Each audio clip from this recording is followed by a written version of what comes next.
menyesuaikan saja. Menyesuaikan. Hari ke-6, Tim SAR Gabungan Sukabumi terus mencari Niko berusia 7 tahun asal Kecamatan Cisaat, korban hanyut terseret banjir saat bermain di selokan. Pencarian diperluas menjadi 4 kru menyisir Sungai Cimandiri hingga Muara Cimandiri PLTU.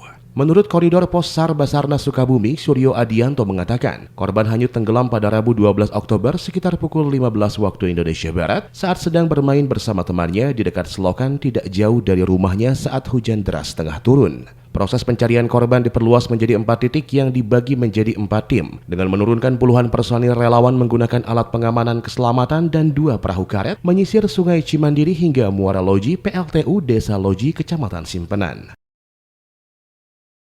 Di pencarian hari ke-6 ini kita membagi beberapa seru dari seru 1 sampai seru ke-4. Dari titiknya yang pertama berada di Bendungan 1 sampai ke Bendungan Amuk.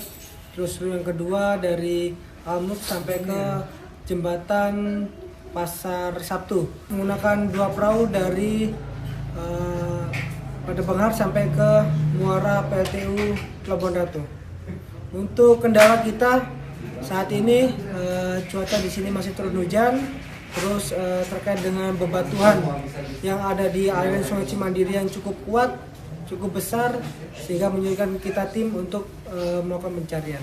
Untuk metode kita pencarian hari ini kita melakukan penyisiran darat dan pengarungan menggunakan perahu rafting.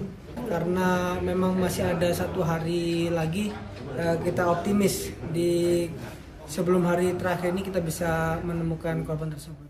Meskipun proses pencarian hingga hari ke-6 masih belum berbuahkan hasil, namun pihaknya masih tetap optimis di hari ke-7 semoga tim SAR gabungan bisa menemukan korban. Dari Kecamatan Simpenan, Kabupaten Sukabumi, Indra Sofyan melaporkan untuk Dinamika.